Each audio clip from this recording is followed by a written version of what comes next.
Selamat pagi, Ibu dosen dan teman-teman. Di sini saya akan menjelaskan perkembangan kurikulum sejak kemerdekaan Indonesia hingga saat ini. Baik, terlebih dahulu saya akan memperkenalkan diri. Nama saya Emerlinda Melda Mitkono, NPM 33190058, semester 4B. Baik, di sini saya akan menjelaskan sejarah perkembangan kurikulum hingga saat ini. Jadi, sebelum kita mengetahui sejarah perkembangan kurikulum di Indonesia hingga saat ini, pertama-tama kita perlu mengetahui apa sih pengertian kurikulum. Jadi, kurikulum adalah perangkat mata pelajaran dan program pendidikan yang diberikan oleh suatu rancangan penyelenggaraan pendidikan yang berisi pelajaran yang akan diberikan kepada peserta didik dalam satu periode pada jenjang pendidikan. Baik, kita akan masuk kepada sejarah perkembangan kurikulum, yakni yang pertama KBK. KBK atau kurikulum berbasis kompetensi. KBK adalah seperangkat rencana dan pengaturan tentang kompetensi dan hasil belajar yang harus dicapai siswa melalui penilaian kegiatan belajar dan pemberdayaan sumber daya pendidikan dalam pengembangan kurikulum sekolah. Evaluasi hasil belajar dan penilaian yang dilakukan di kurikulum KBK atau kurikulum berbasis kompetensi.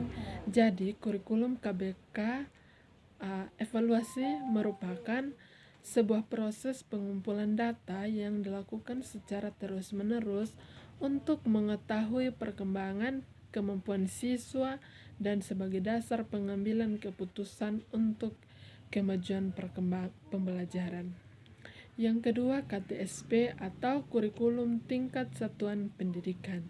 KTSP adalah kurikulum operasional yang disusun dan dilaksanakan oleh masing-masing satuan pendidikan.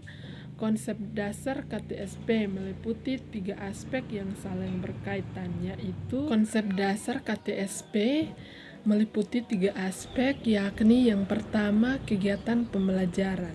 Kegiatan pembelajaran adalah suatu proses yang mengandung serangkaian kegiatan guru dan siswa atas dasar hubungan timbal balik baik yang berlangsung dalam situasi eduktif untuk mencapai tujuan tertentu.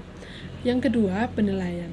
Penilaian adalah proses pengumpulan dan pengelolaan untuk mengukur pencapaian hasil belajar peserta didik. Yang ketiga, pengelolaan. Pengelolaan adalah mengatur dan mengarahkan peserta didik untuk mencapai tujuan dalam proses menyelesaikan pendidikannya. Yang terakhir, kurikulum 2013 atau KAT13. Kurikulum 2013 adalah kurikulum yang berlaku dalam sistem pendidikan Indonesia.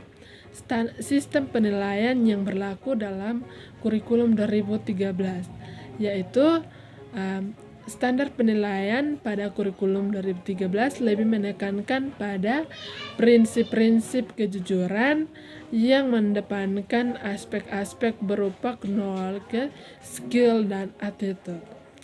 Yang berikut saya akan menjelaskan pengertian silabus dan RPP. Silabus adalah rencana pembelajaran pada suatu kelompok mata pelajaran atau tema tertentu yang mencakup standar kompetensi dasar, kompetensi inti, materi pokok atau pembelajaran. Kegiatan pembelajaran, indikator pencapaian kompetensi untuk penilaian, alokasi waktu, dan sumber belajar. Yang kedua, RPP. RPP atau Rencana Pelaksanaan Pembelajaran adalah untuk mencapai satu kompetensi dasar yang ditetapkan dalam standar isi dan yang telah dijabarkan dalam silabus. Sekian penjelasan singkat dari saya. Terima kasih.